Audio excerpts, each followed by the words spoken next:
Skeletor to King Randor. Skeletor to King Randor. Come in, you royal boo.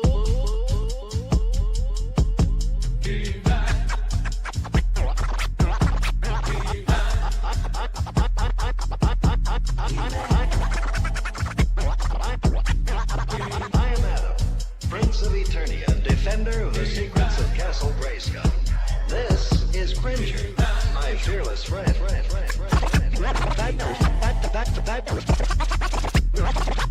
Fabulous secret powers were revealed to me the day I held aloft my magic sword and said, by the power of Grayskull, by the power of Grayskull, by the power of Grayskull, by the power of Grayskull. I have you now, you muscle-bound oaf.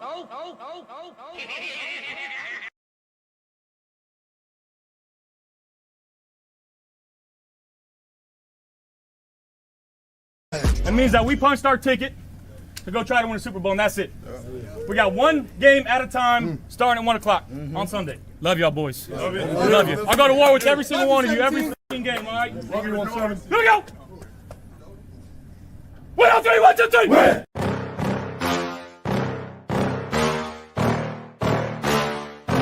Yeah. Please tell me that I can't, that I won't, that I fail, that I'll never make it out, yeah. Please tell me all the bad, never good, fill my head full of every single doubt, yeah. Please say any negative thoughts, I pop off when I hear people say I cannot. I get off to the thought of proving everyone wrong, I won't stop to the top, so you better back off and get lost. I'ma stay loud, stay proud, never running out, never heading south. I'll be spreading out, call it word of mouth, can't put me down, I'll be getting loud. You can have me douse, not what I'm about, have your fucking clout. It be raining now, I keep making sound, go another round, bitch I'm legend bound, can't stop me now. You don't wanna fuck with me, a slow burn like a disease. Just tell me that I can and show you things that you couldn't believe. Just tell me that I can. Just tell me that I can. Just tell me that I can. Just tell me that I can. It's showtime. Welcome to Monday Night Uncensored. I'm your host, Tommy, to the highest degree, to the TOP. From the 313 is by my side, my main man, the Bama fan, Mr. Jerick. What's going on, brother? See, I didn't even realize you even kind of got the rhyme with the Bama fan. That was actually pretty smooth. No, I'm doing all right, though, man. I'm chilling. What's going on, chat? Dude, what is going on, chat? By the way, happy Monday to all y'all, man, rocking with us tonight. I am in my car. I got called into work, unfortunately. So tonight is not going to be your normal type podcast where, you know, I'm popping up your chats all the time because it's tough for me. I'm on my phone. Mikey, unfortunately, lost power, so he would be in charge of the chat, but we're going to try our best to get to the chat and comments, and Jerick will be helping me with that as best as he can tonight. But I'm just giving you guys a heads up. It's not because I'm ignoring you guys. It's just I'm on my phone, so it's extremely difficult. Plus, I got shitty eyes. So, anyways, man, Jerick, man, long time no talk, man. I know you've been hopping in on some of our videos or live streams, and you joined our Discord. By the way, for those who don't know, we did start a Discord channel for the Mafia Sports Report. So if you go onto my YouTube channel, the Discord link is in there. You can also find the link in on Twitter, X. I did a posting on there as well. So everybody's free. It's free to join.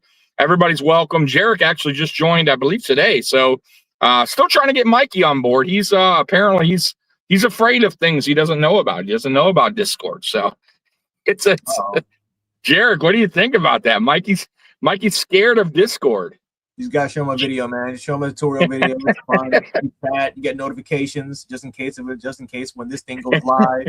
You get the bot. It's all those bots, man. All those A bots that's in Discord. Yeah. He thinks you guys are going to attack him on there. I don't know, man. But let's try to persuade Mikey to get onto Discord, man. It's going to be okay, Mikey. If you're watching this, promise you, man, it's going to be okay. Anyways, tonight's tonight's stream, the title is about the defense and why fans should be excited about the change. So, like I said, once again, Jerick, I haven't really spoke to you for a little bit, so I kind of want to get your thoughts about this upcoming season and this Jim Leonhard defense. I mean, I'm excited to see it. I'm excited but nervous at the same time because it's a new implementation of the defense. Not that much because, again, McDermott, if you go, McDermott was actually going to run a very similar defense to what Jim Leonhard ran. The problem is that it was only tailored to about a few players in Michael Hoyt. And, once Michael Hoyt went down, we really didn't have the star power. We didn't really have enough star power, enough depth to run that sort of defense where we can start running a lot more of a 34. We can start running a little bit more. We can start running a little bit more of a 50-man front, but we just couldn't really do that as much. And we had to stick more to a 43 just because, again, you didn't have those true hybrid outside linebackers. You didn't have a Michael Hoyt who was literally dictating specific, pass rush stunt variations. So, yeah, I mean, one of the things that I think that this defense is priding itself on a little bit, it's athleticism, right? They're trying to get more athleticism. They're trying to get players that can be a little bit more versatile, be more, more of these hybrid-like players. They're not playing one specific role. They're not really scheme dependent. These are guys that can pretty much flow and play multiple different spots if you need them to. And so I expect this defense to be way more aggressive. I expect them to give up a lot more yards, a lot more penalties. Like I think that's always been a Jim Leonhard, Vance Joseph, Buddy Ryan, the Ryan family, like Rex Ryan, right? Yeah, Yep. That's that type of defense. They're a lot more aggressive. They'll get you sacks. They'll make it a lot more explosive plays. Huge turnovers. But then there's the opposite where, they'll give up explosive plays and they'll give up penalties. Like, that's just how it is within this defense. So I'm excited to see just a typical change of pace. I'm excited to see how, in terms of what our linebackers are going to do, because for the most part, with McDermott's, with the McDermott defensive linebackers, it's a little bit more complex in terms of getting linebackers in the right sort of positions. And it was just a little bit more, they ran a little bit. They ran too many just kind of complex coverage concepts. Linebackers were too short, but at the same time, you're running with undersized defensive tackles. And so you're putting a lot more work on your inside linebackers to not only engage and to disengage, but they also have to read and react. They have to drop back into coverage. It was just way too much, it was just way too much overall wise for these linebackers. So to have a defense where the linebacker is going to have a lot more freedom for, for these guys to go ahead and shoot gaps, instead of just doing a lot more reading, instead of just doing a lot more kind of reading and diagnosing, it's just more, I see it and I'm just going to go after it, so it's a lot more gap shooting. It's a lot more aggression. Again, if you want to see a similarity in terms of what Jim Leonhard's defense is going to look like, I highly advise people watch Wisconsin, watch any of Wisconsin tape from when he was there, or just watch Vance Joseph. Vance Joseph and Jim Leonhard is taking a lot what Vance Joseph is doing with the Denver Broncos, and just watch how Alex Singh is being utilized. Watch how Zach Allen is a defense. I know a lot of people are having questions. Well, how does Landon Jackson and Ed Oliver use? Well, watch Zach Allen. Watch Jonathan Cooper, who's a power rusher playing as an outside linebacker, who's playing more of a 7 or to a white 9 alignment technique. That's pretty much Bradley Chubb, Greg Rousseau. So, again, like it's, I expect this secondary to be way more aggressive in man coverage. Not a lot, but they're still going to run a lot more zone and match coverage. But they're still going to run a lot more man. They're just going to be a little bit more aggressive, a little bit more handsy. I expect a lot. Honestly, the key thing I expect this defense is just rotation. Like I expect this defense to rotate rotate a lot. Something that we just didn't really see with the McDermott defense all that much. Again, not until we had Michael Hoyt. When he was available, you saw players rotating in and out, and then all of a sudden, as soon as he goes down and Oliver goes down, you started to see our depth get exposed, and then it was just going right back to the 43 classic, where classic defense, where we continue to struggle against offenses that can score. So that's the thing that we have to try to figure out is, I as long as we can get sack production, force turnovers.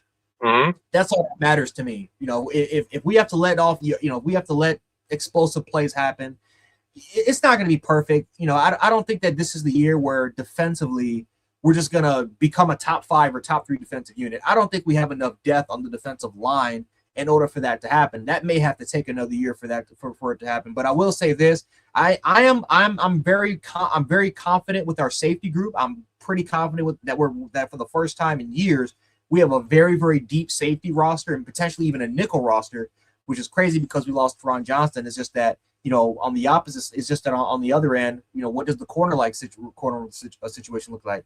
How does Max Harrison fit into this? What is David McNelson? I mean, David McNelson's a press man corner who can play a little bit more zone, but is he going to slide into the nickel? Is he just going to rotate alongside and play more as a field side corner with Maxwell Harrison? What's going to happen there?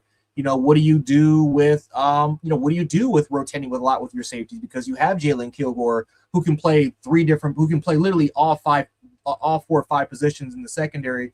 Most likely going to be playing as a slot corner, post safety, kind of more as your post safety, but then also can play in the box.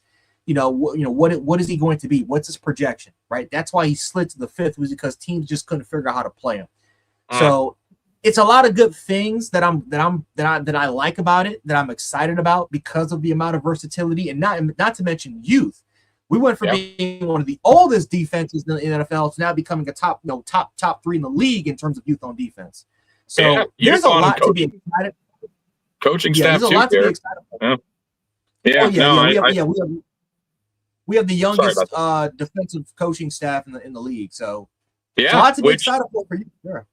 Absolutely, dude. So that was well put and well said, man. My thing is I agree with you on year 1 because, we have, like you said, we have turned the page on youth, right? And a lot of these players are going to take a little bit of time to catch on to the NFL speed, right? Like the speed of the game and just the transition from college to the NFL. So, now every player is different. Some players catch on right away and it won't be an issue, but some players could take a couple years to actually, find their own, right? I don't expect every single one of these rookies that we draft, or even the 2025 class, to be,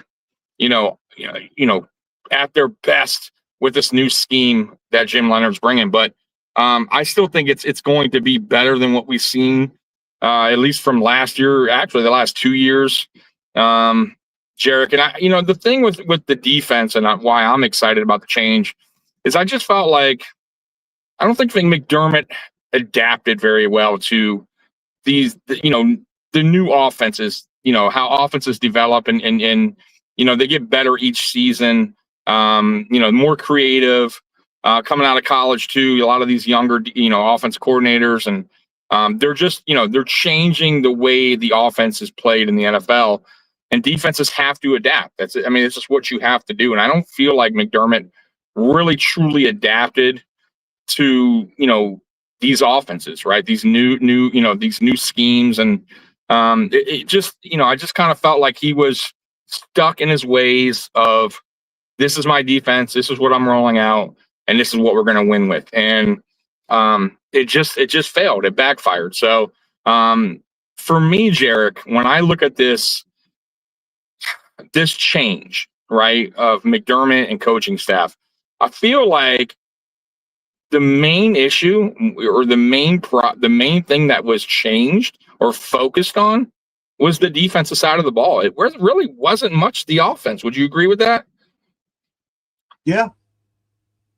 So for me, when they came out in the press conference and they talked about, when Pagula and Bean was there, they didn't really talk about more, why, they gave some reasoning on why they fired him, but I truly believe that part is a big part. I feel like he was hired as a defensive coordinator. And by the way, real quick, guys, shout out to Sean from Red, White, and Bills, who texted me today, apologized to me. That takes a man to do that. So I appreciate you, Sean, if you're watching this. So Sean's cool again with the channel and just wanted to throw that out. But I was talking to him today and I want your opinion. So when an owner hires a coach, most of the time, Jerick, they're either offensive minded or defensive minded, right? I mean, they come from some sort of background, right? Would you agree with that? Okay. So when they interview, right, you would think when they interview for the job that their focus is more on what they know best, correct? So for me, McDermott sold the owner on the defense. He's going to get the defense in shape. The defense is going to be one of the best in the league. I mean, I expect that from an offensive minded coach too. If you come in for an interview and you're hired as an offensive mind, I expect by, year 3, your offense to be one of the best in the league, right? That's what I should expect. So with McDermott being a defensive-minded head coach, year 9, I asked this, right, to him. If McDermott was an offensive-minded head coach when we hired him, an offensive, and we had a defensive coordinator here 9 years, would Bills Mafia want that guy fired, Jerick? Yeah, very similar. Very similar. Yep. I mean, like I said, this is the same argument that was with the Sabres when Lindy Ruff, got fired the first time. When he was, basically he was the coach of the Sabres for almost 20 years, and then really great, one of the best coaches in the league. And then here comes Terry Pegula. One of the first things he did was fire Lindy Ruff, and fans were appalled. I mean, fans wanted him gone, but they were appalled that Terry Pegula did it. And so when they asked Terry, like, why did you fire him? He says, well, quite simple. He wasn't getting the job done here, and we needed to go in a fresher, new direction. Now, it didn't work out for the Sabres because they didn't make the playoffs for 16 years. And then ironically enough, the person who ended the damn drought was Lindy Ruff, who he hired back. Funny.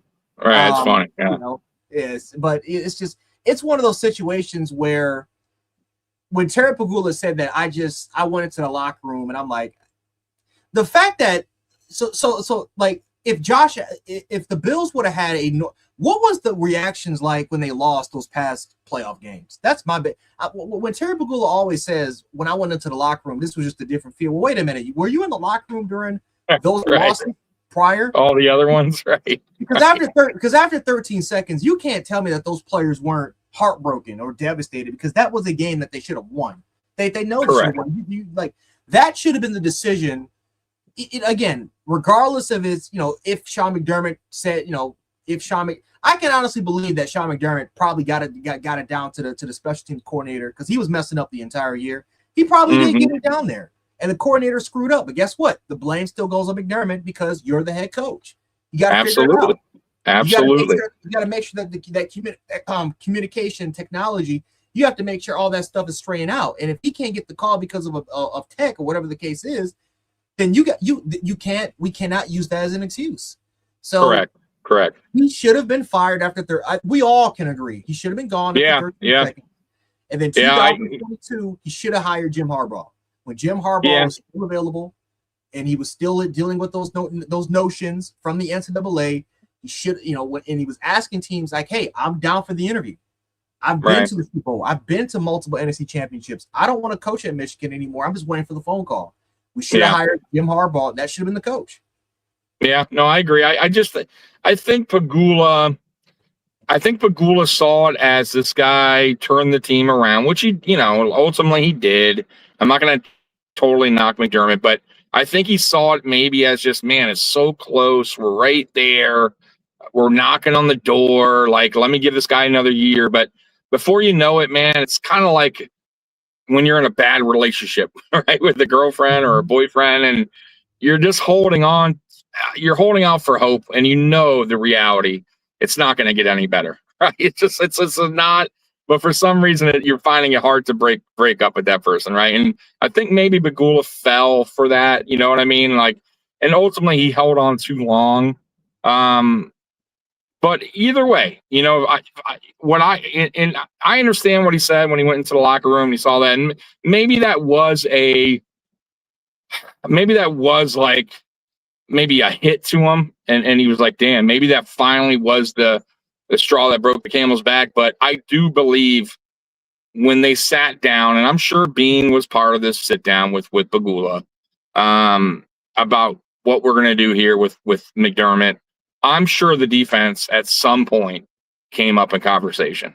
Because when you look at the offense, even for not having a number one receiver over the last 2 years, Jerick, it's still been a pretty good offense. Like, it's not like the offense has been shitty, right? Like, it has. I still don't feel like it was as good as it can be over the last 2 years because we were missing the one, but it was still an offense that can win you games. Yeah, it was top five offense. Exactly. So for me, and when fans give me the argument about, oh, well, the offense did this and the offense also failed, and yes, true, but how many times did the defense fail more than the offense? And even if, let's say hypothetically, the offense didn't fail and they did their job and they scored 30 points, yet the Broncos still scored 33. Like, that's still too much, guys. Like, that's my point. Like, it's still too much. So, playoff defenses, I don't care what anyone says, Jerick, they matter. It does matter. You have to have a defense that is capable of getting key stops. And that's one thing Buffalo Bills under Sean McDermott didn't do well. Key stops. I do got a super chat here. I'm going to try my best to get to it. I can't do the train horn tonight, guys, because I'm on my phone. But let me hit that real quick. Can you read that for me, Jerick? Because I can't read shit. Oh yeah, Jesus is Lord. Jesus is Lord. Jacob Spears. Oh, Jacob Spears. Hey, thank you so much for the super chat, brother. I appreciate that. I appreciate everybody's super chat. I'm sorry I can't get the Bills train horn, but I love you, man, and I appreciate you, Jacob, man. And can you check the chat real quick to see if we're missing any questions? Good questions there. Just in case. Let's see. He was fired because he refused to adapt. He wouldn't deviate from his defensive schemes. I mean, that's facts. It's just there's a lot of people understanding. It's just one of the more and more like we get into these conversations, the more and more it's like, why wasn't he fired a time ago? Well, it's probably because what I said. It's like having a relationship and you just can't get out. You know what I'm saying, Jerick? Like, I think that's what ultimately it we knew it, but you know what? Not bothers me, but I guess kind of irks me a little bit is it, Jerick, because you're on X a lot, and I actually wasn't tweeting for a while. If you remember in the beginning when I was first on, like when I started my channel, I was on Twitter a lot. I got a lot of followers early because I was constantly tweeting during games, and it just got to a point where it was a little bit toxic, and it's still toxic, but I kind of backed away from Twitter and I stayed away for a little while, barely tweeted. And I got back on board this offseason because I'm like, I got to start pushing the channel. And my God, man, I swear to God, Jerick, I remember so many fans on there wanting McDermott's head, wanting him gone for years and years. The moment they fire him, they're upset about it. Like, it doesn't make sense. Like, make that make sense, Jerick. Well, what's going on there with that? Well, there wasn't any great coaching candidates that the Bills fans wanted. Like, if this was last year, everybody would like go after Ben Johnson. Ben Johnson would have been the fan favorite guy. Or the year prior, it would have been the Seahawks coach. It would have been McDonald. Like, he would have been Kubiak. McDonald. Yeah. Go after McDonald. The year prior, it would have been go after Jim Harbaugh. All right. It's always been like these top quality head coaching candidates that's hot, everybody wants, and Bills fans, and so like when you take a look at this year, obviously you look at Clint Kubiak, but we weren't getting Clint Kubiak because of the Raiders job. We all knew that wasn't going to happen. So it's like, who was the next guy? And we take a look at the next guy. It's passing coordinator. It was pass game coordinators. It was, passing coordinators, defensive passing game coordinators, guys that just did not have head coaching experience. Or Dable. Or you wanted Brian Dable, who that was split. That caused a civil war because on one half it's like, okay, yeah, great offensive coordinator, great with Josh. On the other half, it's like, oh, well, wait a minute, he's basically the offensive version of McDermott. He's an asshole. And what did he do? Right, look what he did in New York. Right. That entire staff did not like Brian Dable the way that reportedly he was pretty much treating that staff. So it's just one of those things where it's like we were just stuck, and now it's like for the most part, like Polymarket was leading. I forgot the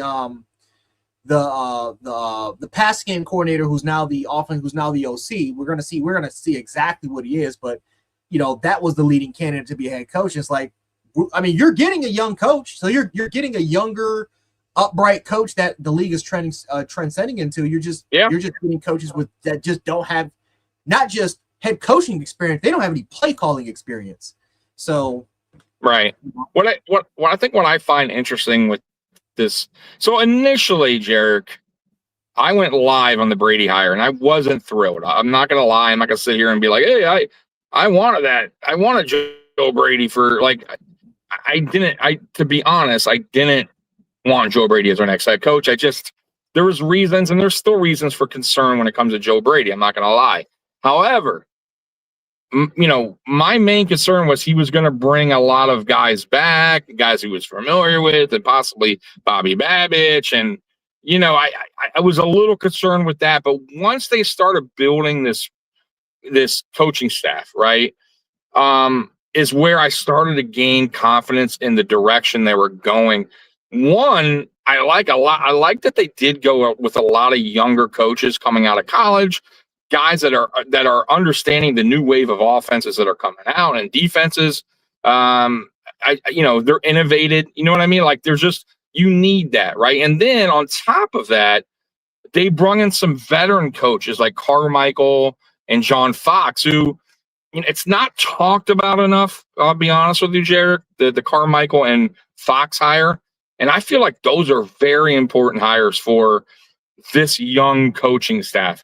Because you got Carmichael, who has been in the NFL a long time, won a Super Bowl in New Orleans with the Saints, has a relationship already with Joe Brady, so that's a positive. And then on the other side, you got Fox, who's a defensive-minded head coach, a DC and a former coach, who actually, if you really want to, talk about what coaches have done and compare. I mean, John Fox did way better than what Sean McDermott did in Buffalo with two separate teams that were both dumpster fires. So, and he took Denver to the Super Bowl after, I think, in 2 seasons. Same with the Panthers. It didn't take long at all for him to reach Super Bowl. Did he win them? No, but at least he showed the ability to turn a team around and get the team to Super Bowl. So having a guy like that on the roster who's been there, done that, I love it, man. What's your thoughts on that? Oh, in terms of the experience? Yeah, on those two guys, Carmichael and Fox. He needs it, man. He needs the experience. Now, obviously, Carmichael, that's because of the Saints ties with Sean Payton. Yeah. John Fox has ties. I mean, John Fox and Sean Payton, they've worked together in the past. They've got ties there. Like Joe Brady, he's a Sean Payton disciple. He is that definitely kind of showcase. Again, he went to he became an LSU legend. Despite being a pass game coordinator, the reason why they even went to LSU was because Sean Payton told him to go to LSU to get more of his bearings go. He got to Carolina. Sean Payton kind of helped set up. A lot of people don't know that Sean Payton helped set up Joe Brady in Carolina. When Joe Brady got fired, guess who called Sean McDermott? Sean Payton. Sean Payton called Sean to be like, hey, check out Joe Brady. He used to be a hot name. This is a guy that's just looking for an opportunity for a new fresh start, and that's how Sean McDermott was able to make him the quarterback coach, and ultimately now he's our head coach. So Sean Payton's played a huge dividends into Joe Brady's life in terms of his coaching tenure. But yeah, look at the coaching staffs, the Fangio disciples, not the Fangio disciples, the Vance Joseph disciples with Jim Leonhard now staff. You take a look at Jay Valai, who's more, Jay Valai kind of comes from that not a Vance Joseph kind of like tree, but still I forgot what Brent Venables came from. Like Brent Venables used to coach with Vance Joseph, and they share very similar, identical defensive philosophies. And so when you really take a look at their staff, it's a lot of Sean Payton or just guys that are familiar with Sean Payton. So it's kind of like a New Orleans Saints, Denver Broncos hybrid coaching staff, right? It is what it is. Not to mention too, Carmichael came from Cromer. That's a Cromer disciple. So we're not going too we're not going too away from the Bills' old coaching staff. You still want to keep that familiarity within it, but obviously Joe Brady is going with guys that he's familiar with, or he's going around asking coaches like, hey, do you know this guy? Do you know what's around? Are you familiar with him? Does he kind of fit my philosophy? And so like a lot of the hires weren't really shocking when you actually do the research in terms of where they came from. It all goes back to the originator, which is Sean Payton. And so, listen, I like the fact how, again, he's mixing it up by getting, coaches of all different ages. He's getting extremely young coaches. He's getting the experienced coaches that has got championship pedigree. Like John Fox is going to be a defensive consultant. He's going to be helping with the gameplay. Pete Carmichael has been, I mean, obviously that was Sean Payton's offensive coordinator for 30 years. Well, almost 30 years. But that was his offensive coordinator his entire tenure with the Saints, including with the Denver Broncos. With the Broncos, he was the offensive coordinator. He's someone that is extremely familiar with Joe Brady. So, continuity, that's not a problem. Obviously, you get the Cromer disciple that used to go with the Pittsburgh Steelers, coaching the league for 20-something years. That's to try to keep that offensive line intact. That's still there. So you got those experienced OGs, but you at the same time you also got that youth with a Jay Valai and some other in there that a lot of the players can relate to, and that has that aggressiveness that Joe Brady said he wanted to. He said he wanted balance. He wanted guys that's got that experience that can kind of help calm down the room, but at the same time he wants those guys that can be aggressive and be on it and have that different type of energy and feel that he felt like the coaching staff from the previous seasons just didn't really have. He wanted to mix things up. So I thought he did a good job of doing that. Yeah. Do me a favor, Jerick. Is there anybody that chatted in after the super chat? I can't really see. I do not see it. Yeah, I don't see any chats. Okay. Just I believe we're still live, correct? Still live. We're still live. Live. Can you? We're still live. The live is on the top left corner, right? So we're still good. Okay, guys. So just want to confirm because, man, you guys are quiet in the chat. They're probably because I can't really answer too many tonight, and that's maybe they just like, we're out of here. I don't know.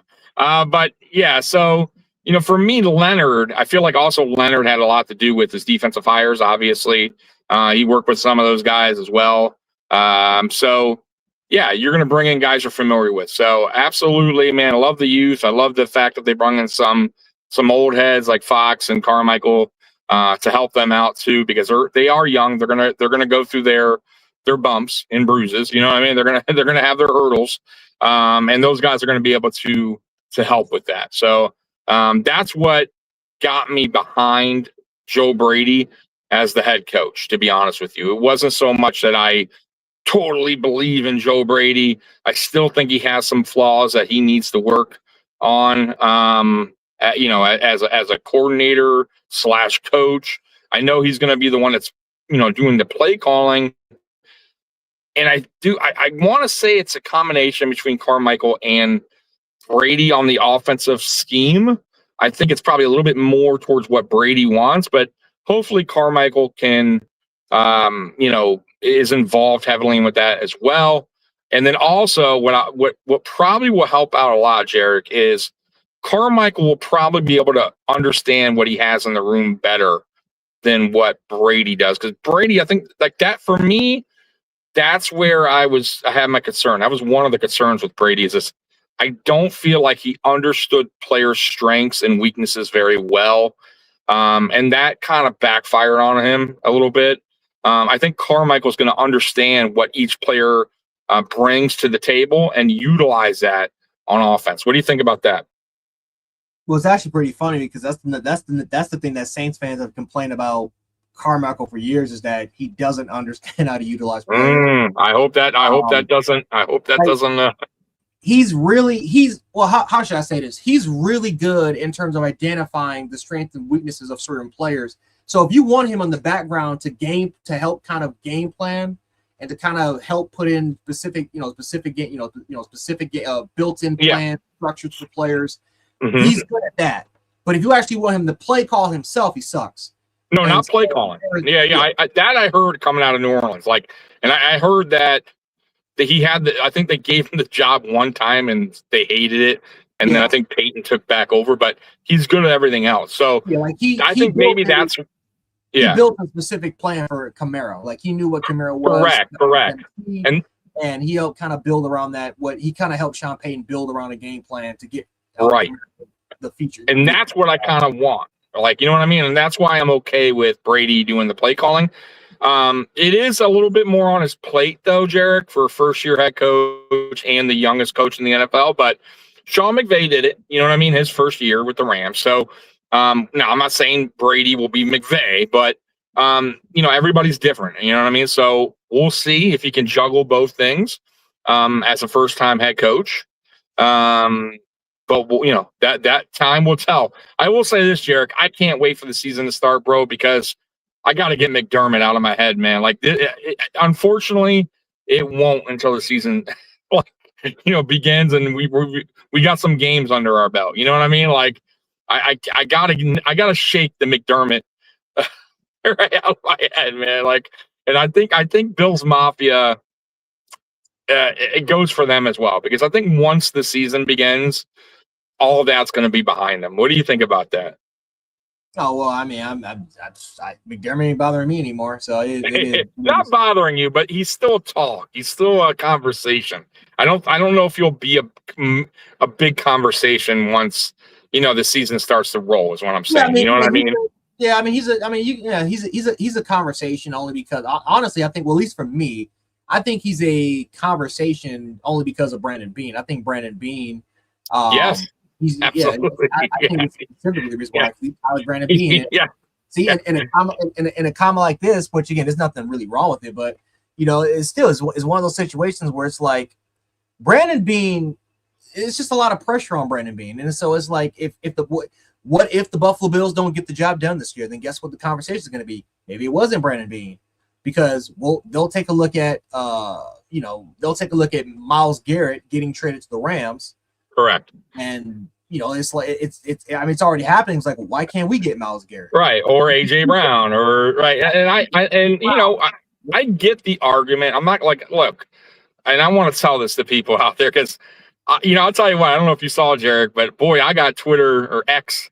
I had them rolling last week with a tweet that I did about McDermott's shitty ass defense, playoff defense, and man, people were like, it got hot, bro. So, but what I've learned lately is I can get Bills Mafia really going on there if I bring up the word Brandon Beane.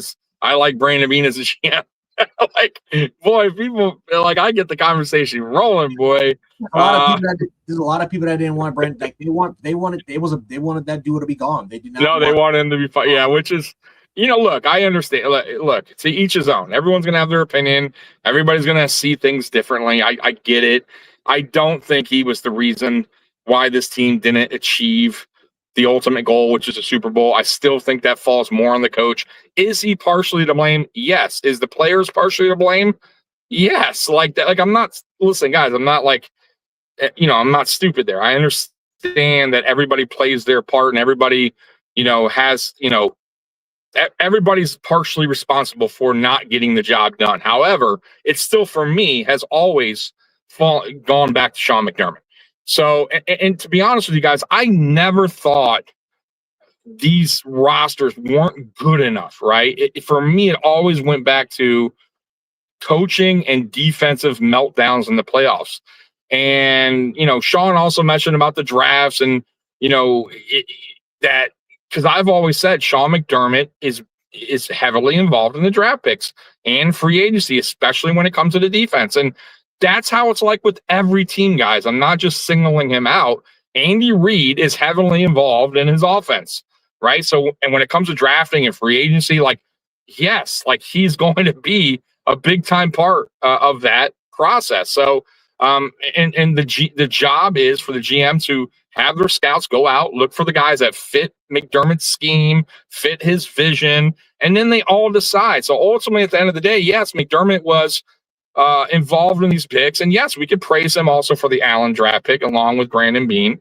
But if you look at the draft, if you look at these drafts, most of these players have worked out. Like, say what you want about the draft picks, but the draft picks, if for the most part, Jerick, have actually done their job, because this is not a one-man sport, guys. Like, I got to tell you guys, look, having an elite quarterback doesn't automatically make you a playoff team. It just doesn't. That's not the reality. The NFL's the ultimate team sport. Does it help a lot? Of course. but it's not a guarantee, right, Jerick? I mean, we can go back in history. Dan Marino was an elite quarterback. There was many years he didn't make the playoffs. Joe Burrow has missed the playoffs. Lamar Jackson has missed the playoffs. Like, it's not a lock, right? You have to have your teammates support you and step up and do their part. So the one thing I'll say about Brandon Beane, my knock on him, and I think it's a fair one from Bills Mafia, is free agency's been pretty bad. Not going to lie. A lot of wasted money. And I would say I wish he would be a little bit more aggressive as a GM. Swing a little bit more than he has, because he's taken a couple swings. You know, the Stephon Diggs trade I thought was a swing. I thought the Von Miller signing was a swing. You know, I mean, the DJ Moore, I don't know if that's a swing, but partially, I guess. What do you feel about that? I would argue that he has been aggressive. He's just been aggressive in the wrong reasons. He's been aggressive with resigning. He's been too aggressive with resigning our own players. And I think this is that's fair. That's fair. And I think this is one of the biggest reasons why we can't get the superstar players. Because one thing, when you take a look at the Rams, one thing that the Rams don't do, they don't resign a lot of their players. Like, they may draft, develop, and it's, you know, and they may get some good players, but then they'll let those players go, and then they'll take that down year where they'll go, like, you know, they'll win like 6, 7, 8 games, and then all of a sudden, that's when they go ahead and make the trade.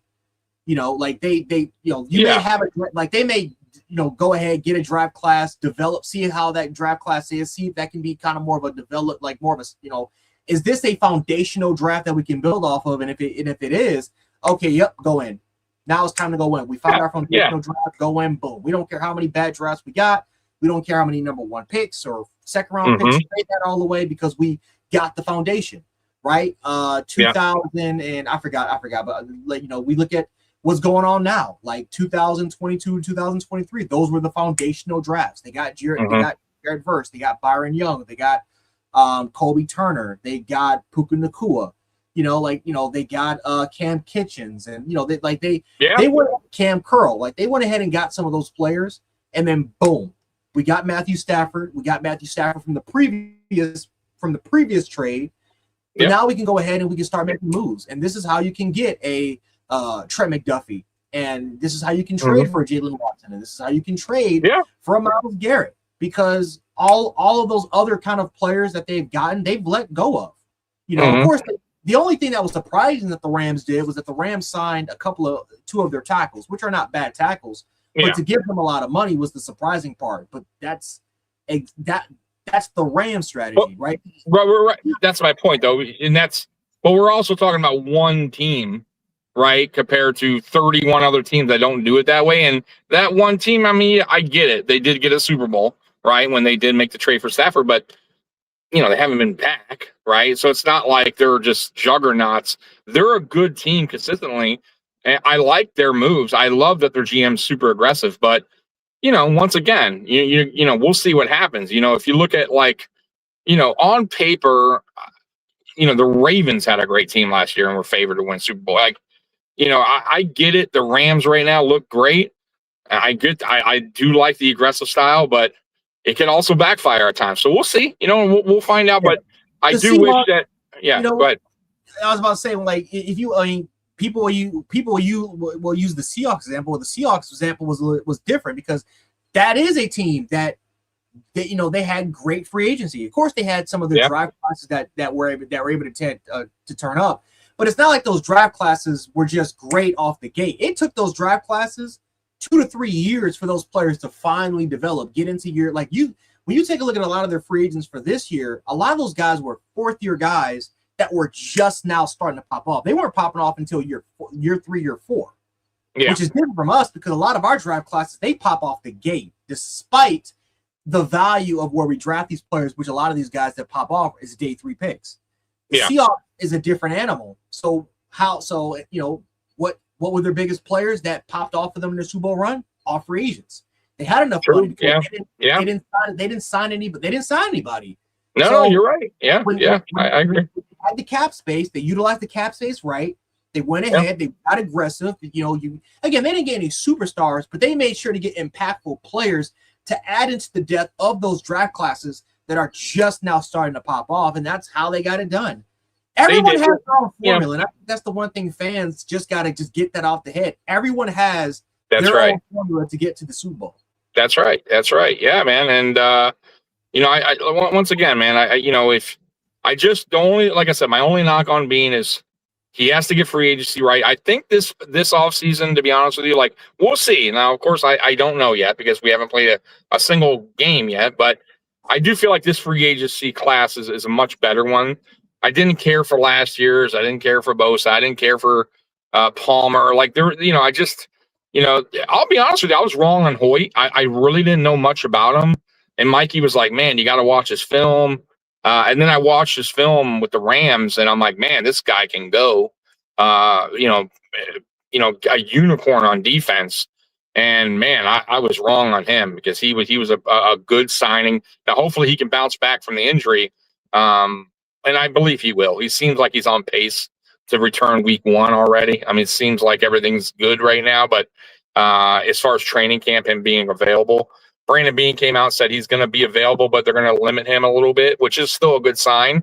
And that's a key piece to the defense, I believe, as well. So, look, overall, though, free agency is a lot of dollars spent on players that just weren't productive. A lot of one-year guys that just didn't do anything. I mean, the Bosa signing was a waste. You know what I mean? The Palmer signing seems to be a bad one. Curtis Samuel, though I didn't hate it at the time. Huh? I said, give me a few minutes. I'll be right back. Yeah, go ahead. Guys in the chat, man, sorry I'm not really getting to your chats as much as I'm on my phone and I can barely read them, and it's difficult for me to manage the chat. So I do appreciate you guys that are commenting in the comment section and are still with me. Friday, everything will be back to normal. I'll be home on my computer, able to respond better to your comments. Because look, you guys know how I do, right? I get to everybody's comments, and really, honestly, the show revolves around you guys, right? You guys are what steers the ship of this podcast. So once again, I apologize about tonight. It was one of those things. I got called into work. I really couldn't get out of it. So thank you so much for still being here with me. If you still are, or people that are watching it later, thank you so much. So yeah, man, look, man, at the end of the day, look, has Bean been perfect? No. Has he done good? Yes. I think the criticism is unfair about the drafts, and I think it's fair about free agency. You know what I mean? So yes, there's flaws in his GM style.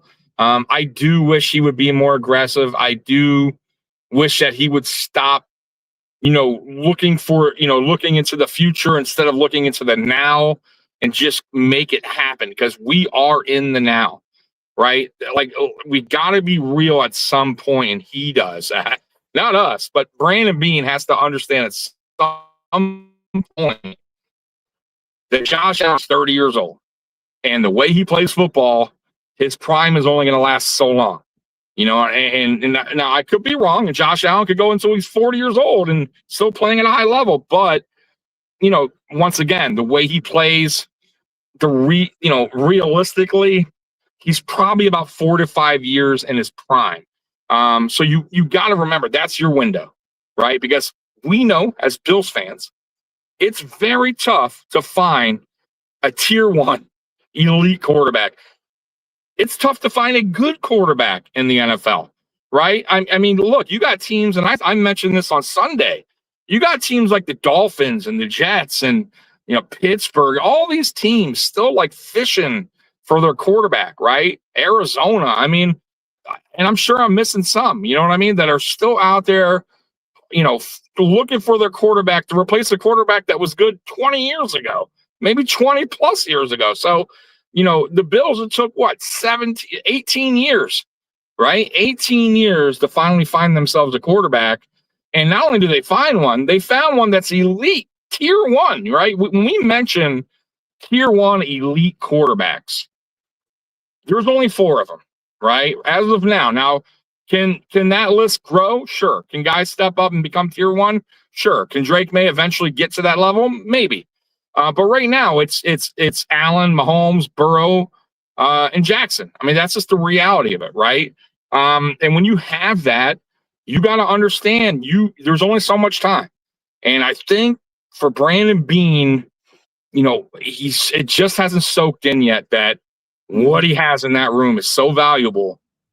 And you're not really, you're kind of taking it for granted because he's not going to be here long. He's not going to be here forever, right? You need, and Buffalo has no rings, no Super Bowls. So you got to get it done at some point. You got to start thinking about the now and start being a little bit more aggressive in your decision making, right? When the trade deadline comes up, for instance, this year, be a little bit more aggressive, right? You know what I mean? Like, you got to be in the now. So if there was any criticism that I have of Brandon Beane, is those two things. His free agency has been a little bit not been good, and just him not being aggressive enough when it comes to free agency and trades. It just hasn't been enough of that. And now is the time, right? If you're going to do it, now's the time. And I hope he understands that. And I hope that, when a player's available this season through the trade deadline, that he goes ahead and tries to make something happen. Because you got to it's never a bad thing to add more pieces to help you get get where you need to be, which is a Super Bowl. I mean, ultimately that's what it was. And if you look at the Rams, when they won their Super Bowl, what did they do at the trade deadline? They went out and got Von Miller. They went and got, OBJ, who was at the, the tail end of his prime. I mean, the tail end, but he had just enough to offer to provide something. And Von Miller was also at the tail end of his prime, but a little bit more than OBJ.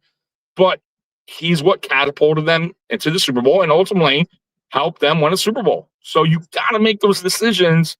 And I know sometimes it's it could backfire, but I rather have my GM swing than not swing at all. And that's my only knock on Brandon Beane. Outside of that, I feel like his draft picks have been fine, except for 1 year. I believe that was 2020. I have no complaint. I think he's a good dude. I think Bills Mafia is way too hard on him. I think that WGR thing is way blown out of proportion. Like, guys, we all had our bad days at some point. We've all said something we regret, or we all had moments where somebody got the best of us and we acted out. Like, I'm not going to hold that against him forever. The dude goes on, Pat McAfee, which not a lot of GMs do. You got to be a very fun, understanding that this is going to be a goofy type show. And that dude goes on there all the time.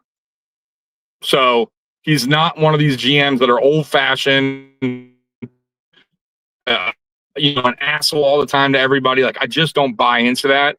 And I think Bills Mafia, at least the ones that just hate him with a passion, I feel like that's how they, vision him, as this asshole. And I don't see that in him.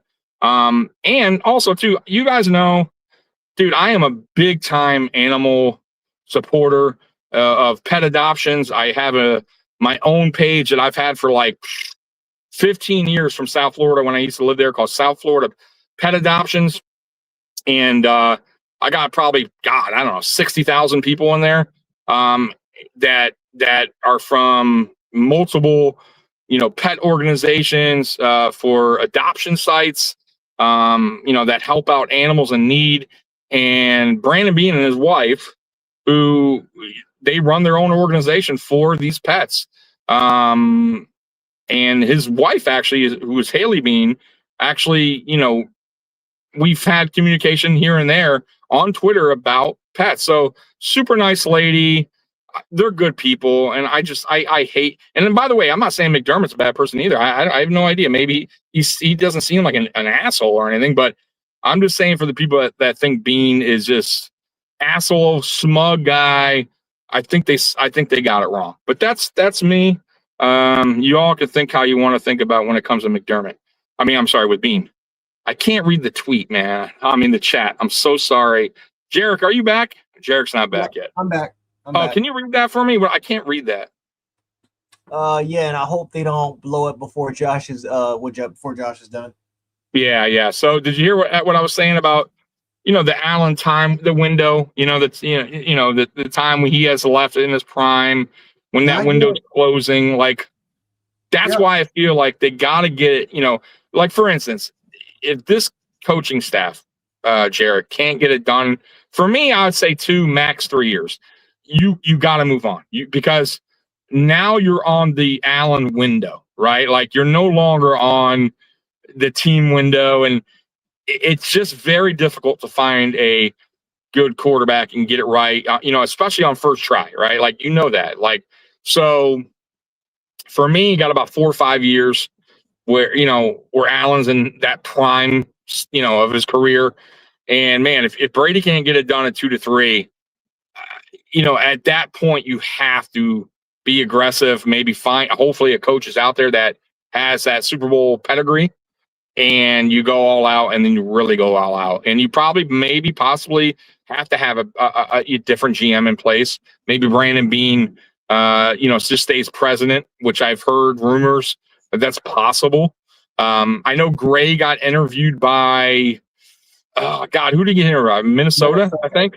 Yeah, they didn't hire. I wish they would have hired him, because otherwise we would have had a second round pick. We would have had a second round pick. We'd have had comps. Yeah, but they didn't. So it's possible Gray takes over. I mean, that's kind of the feel right now, but who knows? Who knows if that's actually true? I think that's just more so that we're thinking that's going to happen. But at the end of the day, bro, Jerick, I told people this too, man. I could. It's not about a player or a coach or GM. Like, for me, it's about the team.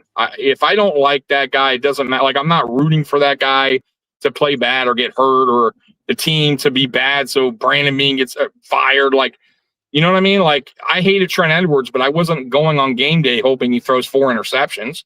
You know what I mean? Because I'm a team guy. I want my team to be successful. So I think some fans want that failure so they could feel so right about Brandon Beane, and almost like an "I told you so" moment. And I just don't.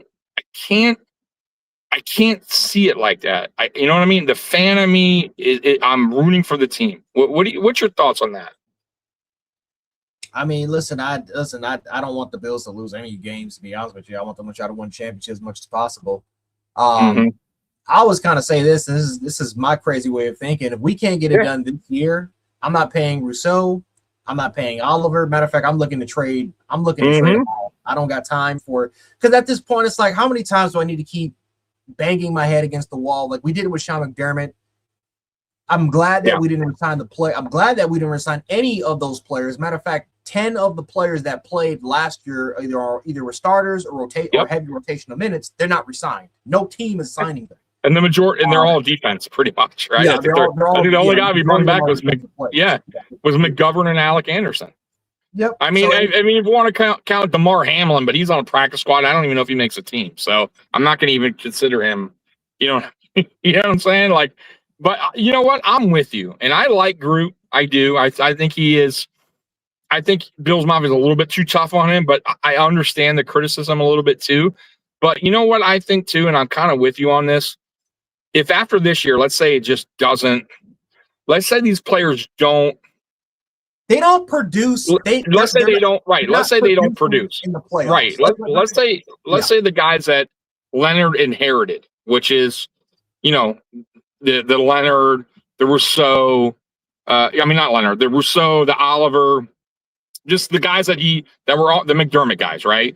If they can't produce at a higher level in a new system, I'm with you. I think it's time to move on, because it's not really fair for Leonhard to have to keep on with guys that he inherited. You get what I'm saying? So everything now that happened this offseason and in the draft are Leonhard guys. I mean, they are. Like, everything I've seen these are guys that Leonhard's excited about. These are guys that fit his vision and his, you know what I mean? Like, so I don't know if Groot will fit his system. I don't know yet if Oliver will.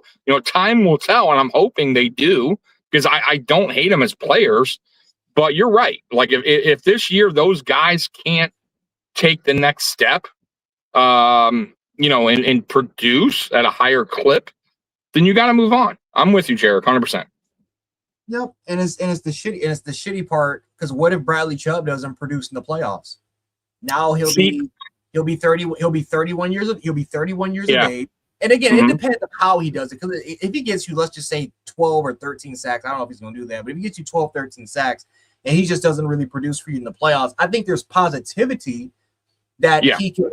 31 years of age. Hopefully that goes on, and if Groot can somewhat get you, and if Groot shows that development, let's just say Groot is the guy that shows up in the postseason. Now he's getting stuff. Okay, that's a lot more positivity. True. Going into next year. But if it's the same, where Bradley Chubb gets you 7 to 8 sacks, Groot is getting you around 6, 7 sacks, and they both don't produce in the postseason, then you got a problem. Then we got a problem. Because at that point, that's the criticism for Brandon Beane would be warranted a little bit. More so, and I'd say more so on Bradley Chubb than Rousseau, because I still don't think it was a terrible pick. He was a project player to begin with. Yeah, he was a project player to begin with, right? We all know that. Like that's not that's nothing new. He's been one of the better run defenders in the league, the edge run defender. So and pressures. The problem is he just doesn't get home for some reason. But I don't think he's been like this terrible player. But I'm with you. The only thing I'll say about Bradley Chubb is this, and the difference between why I'm excited about his with that free agent pickup signing compared to Bosa is when I look, I'm a believer in just like what have you done lately, right? Like, so let me look in your last 3-4 seasons. Like, what have you accomplished? What are you doing, right? Like, so even and I'm talking about when you're healthy, not when you're hurt. I'm not going to throw that against a player. Bosa, when healthy, wasn't really producing much over the last 4 years. When you look at Chubb has produced. He's gotten 11.5 with his first year with Miami. He got hurt, and then he came back, and he got 8.5. For me, that's producing. I still feel like he's in his prime, but he's at the tail end of his prime. But I still think if he can remain healthy, he's a player that with the experience, he's going to get around 8.5, 9.5, possibly 10 for the regular season. And then I still think he'll be, a factor in the postseason, in the playoffs, unlike Bosa, who wore down, because Bosa didn't start bad, Jerick. I just think he wore down as the season went on, and kind of that's how it's been for him, right? Like he's just that's how his career's been going. So Bradley Chubb, I think will be fine. I really do believe as long as he can stay healthy. As far as Groot goes, Jerick, I have no idea. I'm very interested though, because this is it. Like he's going to have more opportunity. They're going to move him around a little bit more. So that's why I'm a little excited for a player like that too, to see what he's capable of doing. Other than what McDermott just had him doing, you know what I mean? Which was just work the edge and that's it. You know what I mean? I can see Groot standing a little bit more, moving on the line a little bit more. And like you said earlier, with what Leonhard's doing, he has a lot of movement on the front, on the defensive line. He also brings a lot of safeties in the box. He likes to also play by matchup, right? So he may take out Harrison for IGB depending on the matchup. Like he likes to do that. He likes to rotate players a lot. He basically likes to throw different looks at quarterbacks to disguise what they're doing, right? To confuse the quarterback. I love that. So we'll see. TJ Parker's also an interesting player to watch for. He's going to get time. He's going to get snaps. It may not be a high snap count this year, but I think he'll be on the field a decent amount. You know what I mean? He's going to get a decent amount. I think Elarms Orr is a guy that could potentially start at linebacker. Leonhard seems to be really happy about what he's seeing so far. Now it's early, but he seems to be sold right now on Orr. And IGB is a guy, once again, Jerick, I think I may be the first podcaster to beef up IGB and say, I think this guy has a real opportunity to start. Don't be shocked. And I think a lot of people are like, oh, you're crazy. And now a lot of people, Jerick, are starting to go, I don't know, this IGB guy, he may start. He may be a guy that gets that nod at CB2. So What's your thoughts on Orrs and IGB, and then even Kilgore? Well, Kilgore is your versatile player, very similar. He's basically Chauncey Gardner-Johnson. Yeah. In terms of a guy that can play multiple different spots, he's probably best suited as a single high post safety.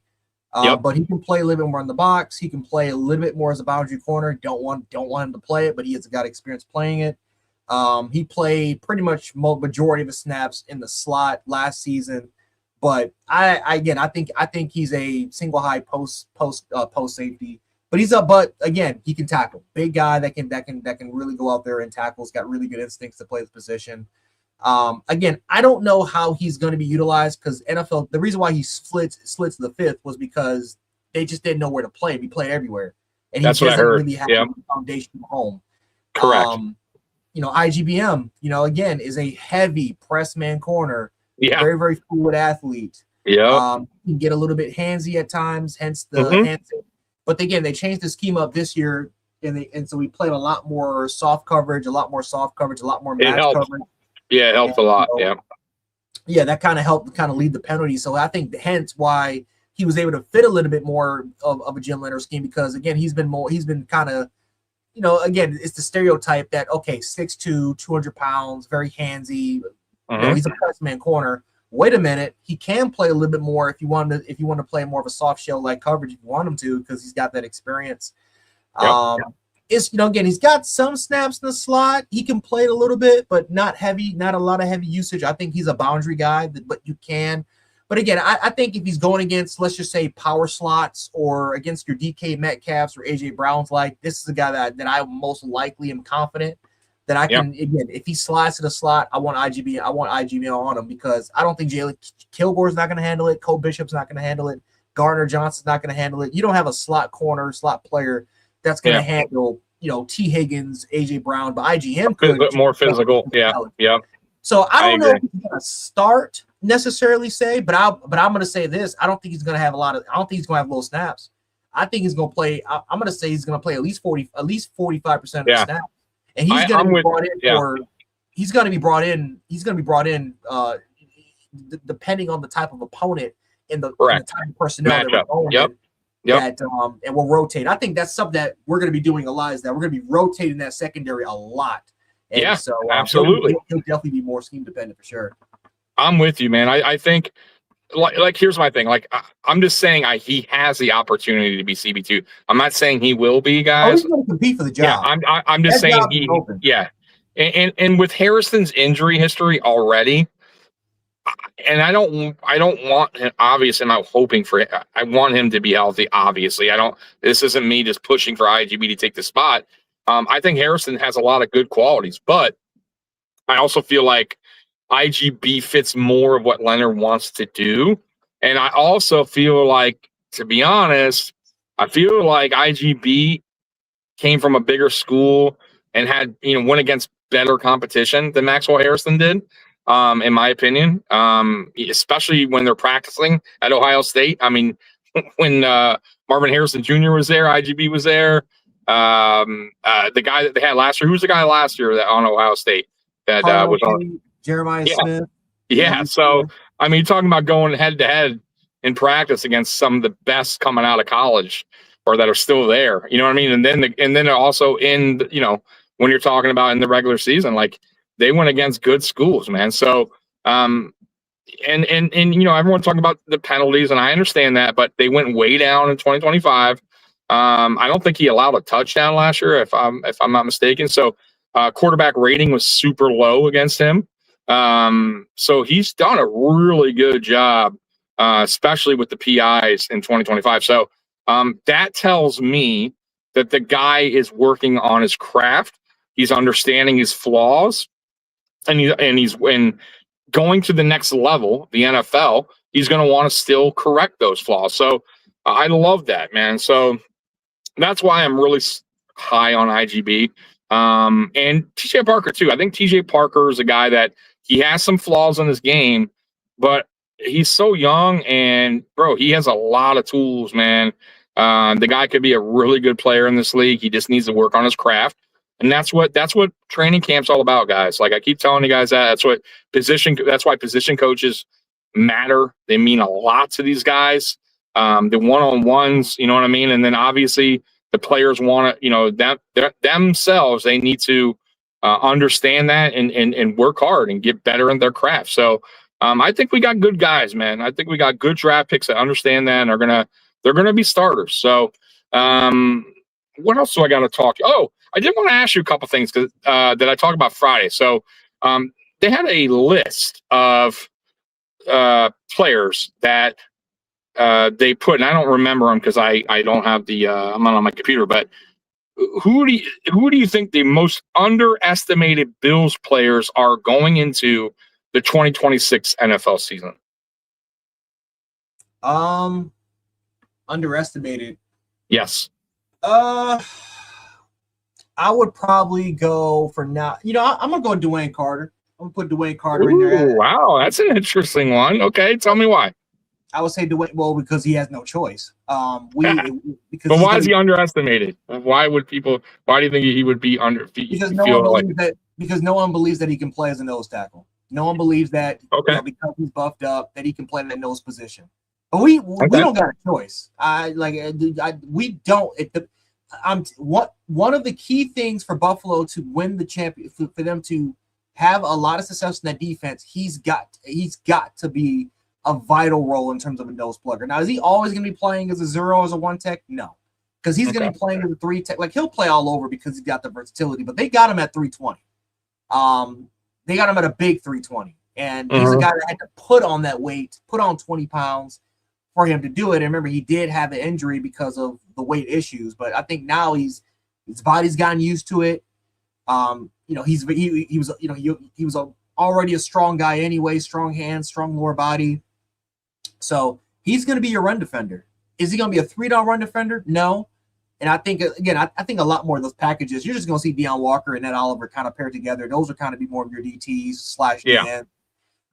But when you do go more of those heavy sort of downs, when you do go more of a traditional 3, 4, 5-man front sort of look, or you just get more, or again, when you get more to rotation where you need those run defenders or those run defenders, those run plugger, or those pluggers where just in case if you're running different, you know, TE stunts or ET stunts, that can, you know, you need Dwayne Carter to be your decoy.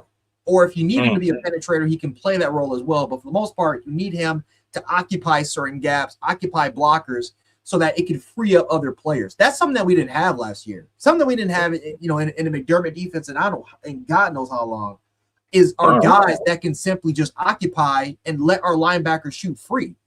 Like Terrell Bernard is 225 pounds. How many times do we have to see him take on blockers and that's the result in injury? Matt Milano. Yeah, that's true. Like that's the criticism of McDermott defense. When you got a light defensive tackle bot, you have a light defensive tackles, and you have light linebackers, and you're running a 4-3. That doesn't make you can't have one. You got to have one or the other.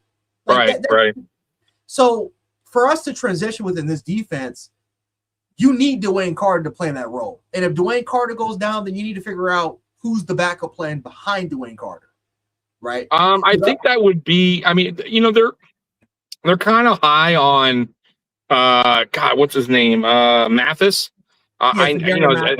Yeah, there. You know who's I think he was like a 2nd-round pick or something. Wasn't he like a decent round pick for somebody? For Washington, but he played. Yeah.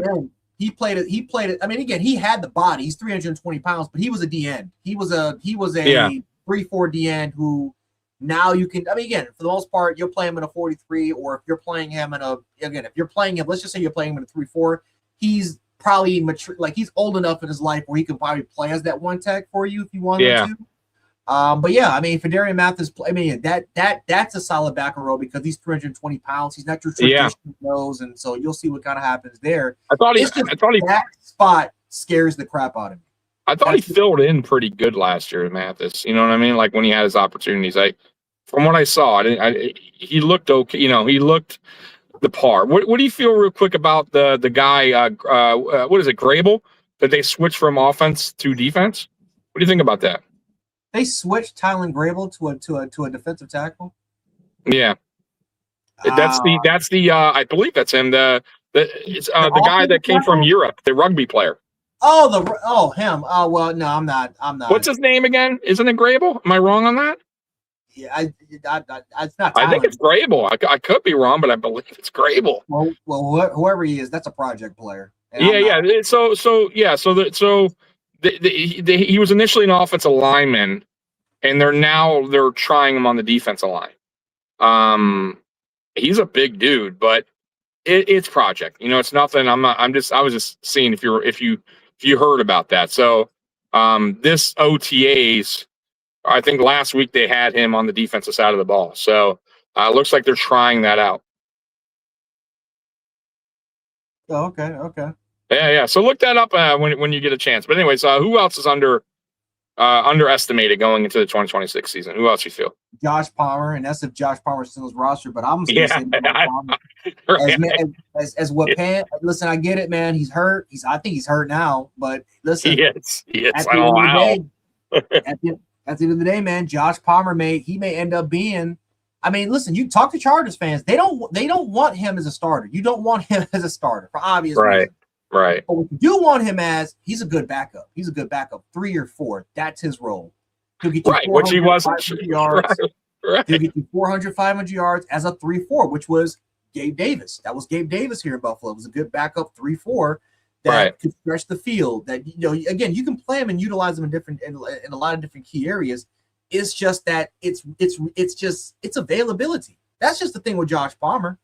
It's just availability with him. I mean, but at the same time, you just never know. You don't know what Scala Bell can do.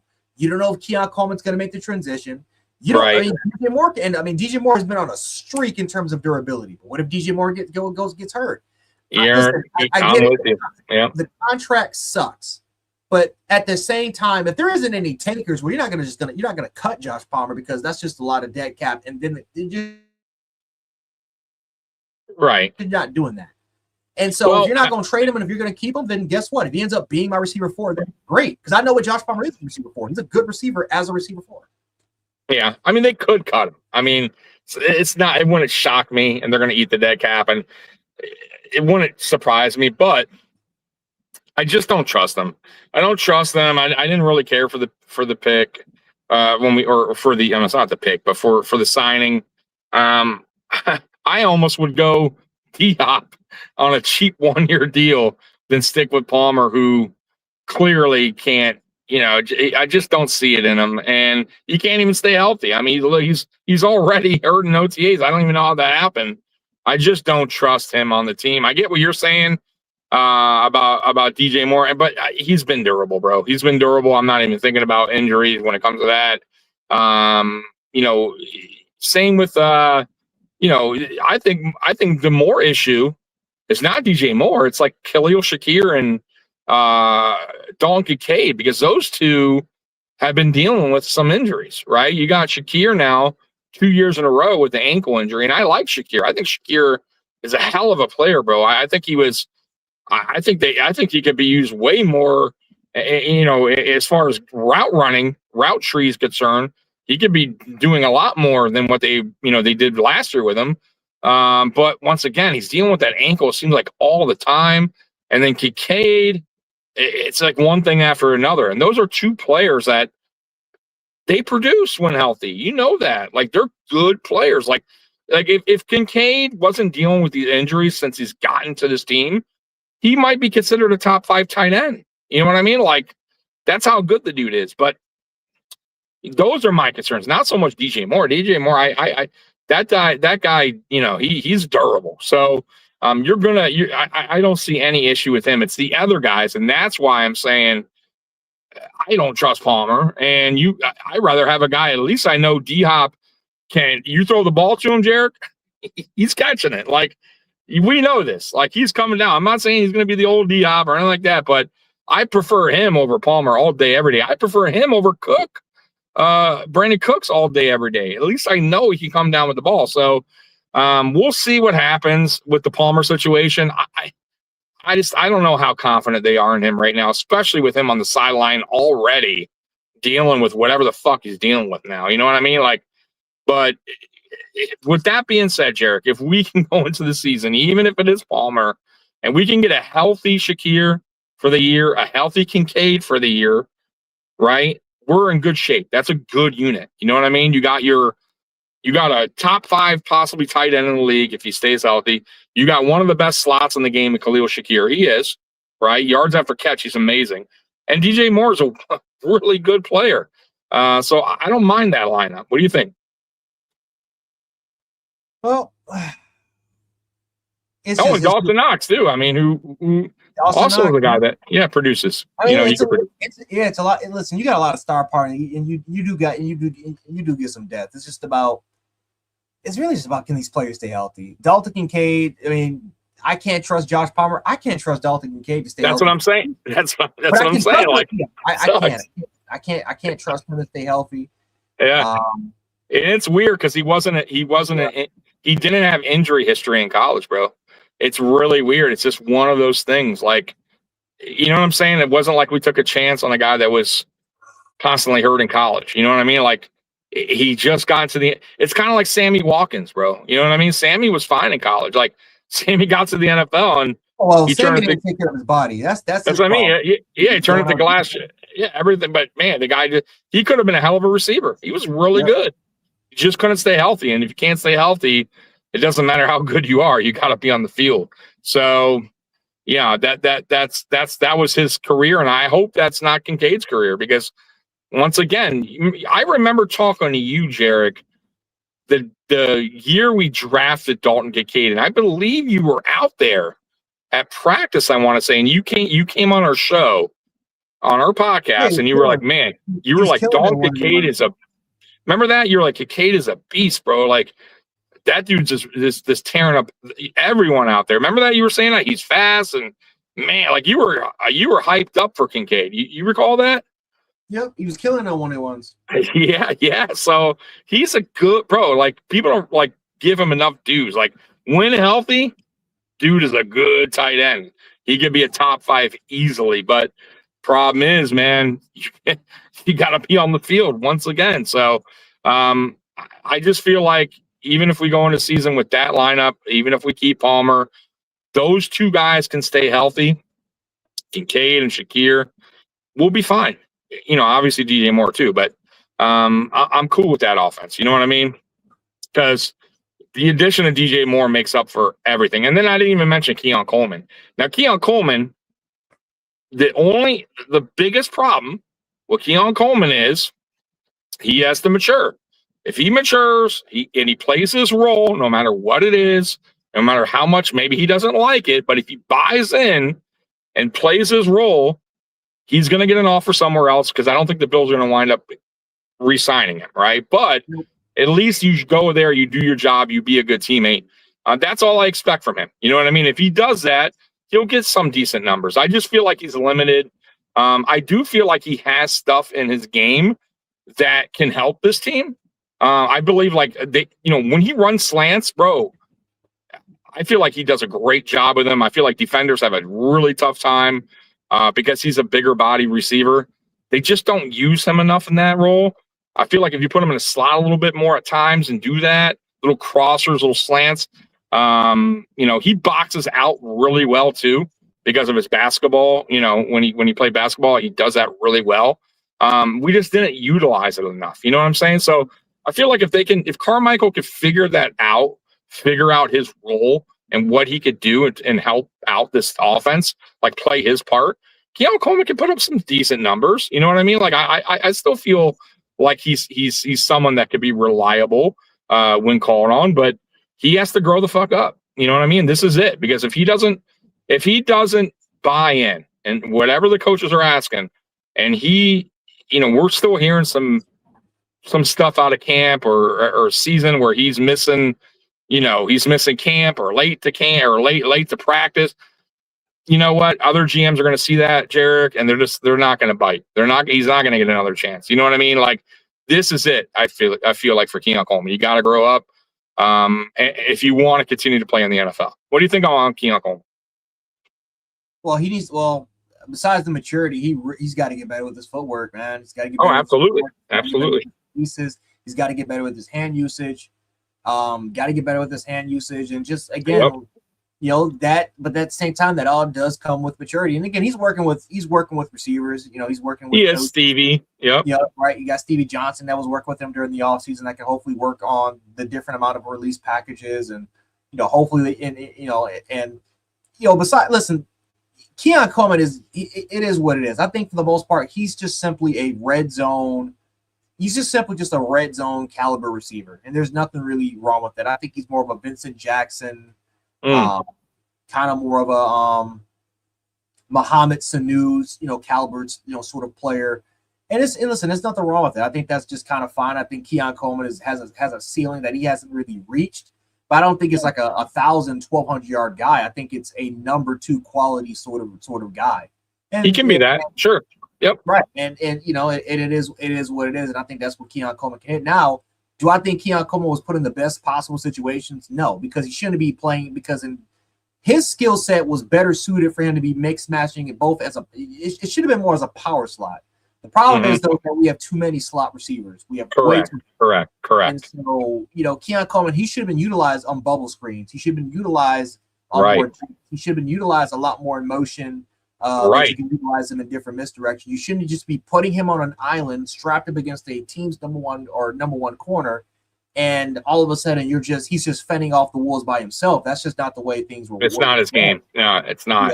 It's not his strengths. And you mess up his confidence. You mess up. That's how quickly you can mess up a player's confidence. Absolutely. And also, it didn't help. I think McDermott and him.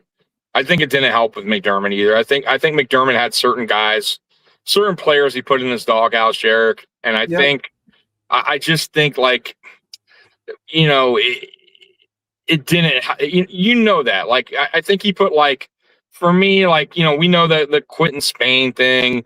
We know about Poona Ford was kind of, and I remember Poona Ford in an interview like, hey man, I don't even know. Like I'm doing everything I can.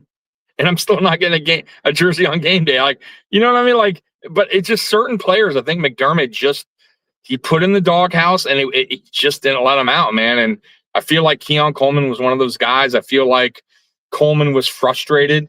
And I feel like that's probably that, and now you can't act like that though. You still got to be mature.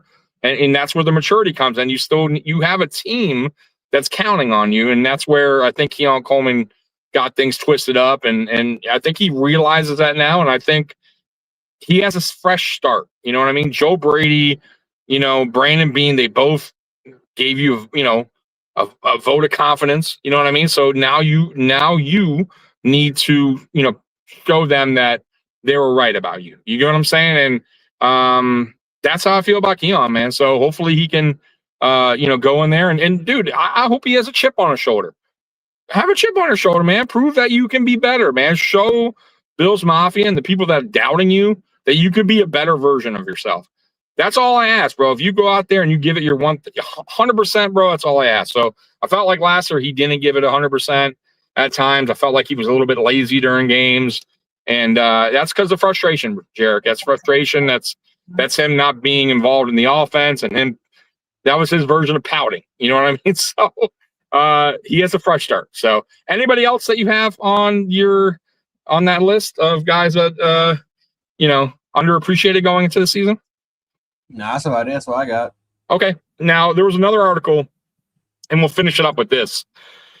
What are some key players that are vital for the Buffalo Bills future that are still on this roster?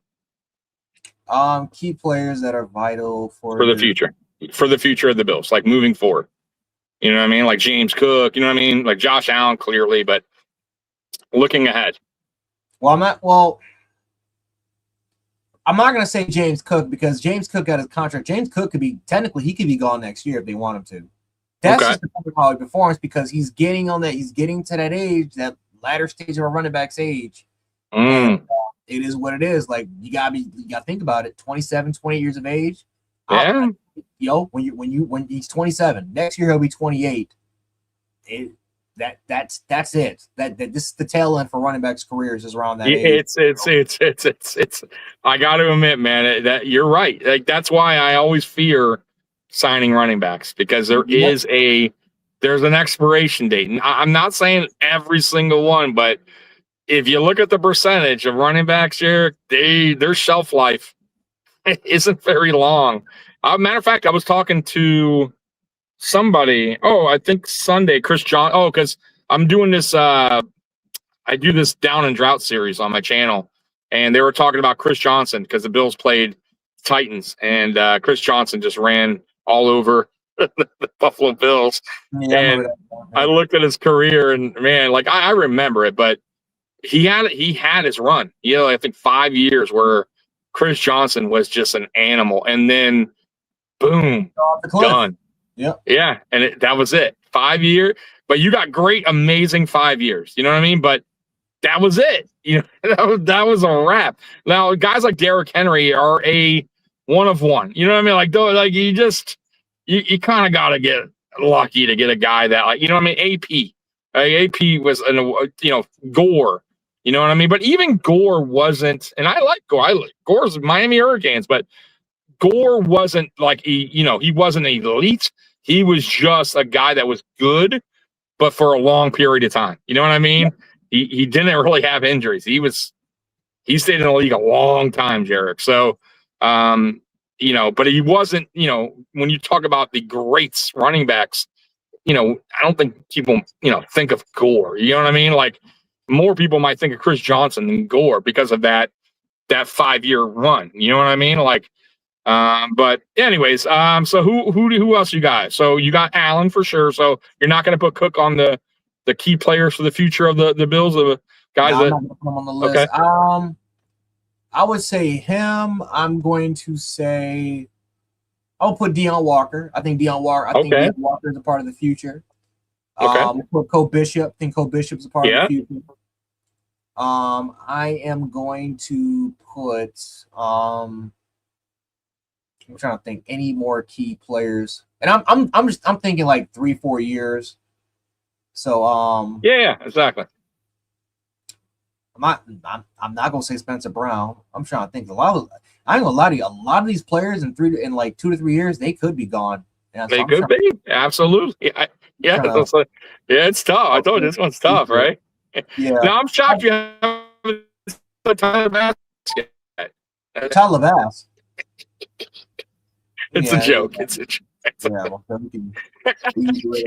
Tyler Bass, what? Yeah, we can definitely.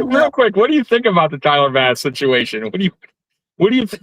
I think it's a huge mistake if they don't bring in a kicker. It better not bite you in the ass. That's all I'm gonna say. Let's just hope and pray it does not bite us in the ass in the playoffs. Let's just hope. Dude, not fun. The playoffs.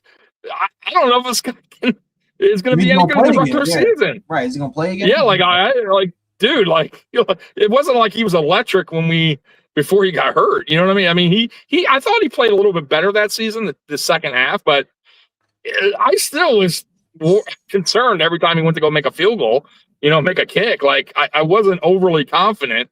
And now that he's coming off a major injury, you know what I'm saying? Like, dude, for me, that's another thing. Like, Brandon Beane, dude, hello. Like, didn't you learn your lesson with the fucking wide receiver room? Like, bring in a kicker just to compete. If Bass is doing unbelievable in camp and preseason, fine. Okay, cool. But don't wait to the last second and call Matt Prater, who's, playing putt golf. You know what I mean? Like, we need somebody here that can compete. So I hope he understands that. And, but we'll see, man. It seems like they still have confidence in him, man. I just don't know, man. But yeah, I think that's it, man. That'll do it for the night, man. By the way, guys, check out Jerick's page, man. Where can they check you out at, man? Check me out, Jance Sports on YouTube, or if you want to find me on X, because I tweet a lot on X, Jance716. Yeah, covers Bama football, Buffalo Bills football, does a lot of rants. He does a great job on his channel. I appreciate you, Jerick, for helping out tonight, man. Mikey, unfortunately, lost power. It was supposed to be me, Mikey, and Jerick, but Jerick, man, you did an awesome job tonight. Thank you so much. Bills Mafia, man, I apologize that I wasn't able to really, go back and forth with you tonight in the chat, but hey, I still did the podcast, right? Hey, the show must go on. So, So, Jerick, real quick, what's your prediction before I go? What's your prediction on your way too early prediction, regular season? What's the win total? 12 What's and 5. the record? 12 and 5? Yep. That, you know what? I can live with that. I can live with that with this schedule. You know, I think I had us at 13 wins, but I'm going to do it again. Matter of fact, guys, anyone still watching this, Monday, when I go live, hopefully Mikey has power. We're going to do our season prediction for every single team. So should be interesting. It's going to be a long one, but should be interesting. So check that out. That's next Monday at 10. Hopefully Mikey has power, and I'll be back Friday night at 8:00 from my home, answering your guys' chats as normal. And I appreciate you guys. Bills Mafia, I love you. And as always, go Bills. I'm out of here. Peace. Thanks, Jerick. Peace. Go Bills. Jerick, say it. There it is. Go Bills. That's right. Peace. Just let your soul go. Just let it shine through. Just let your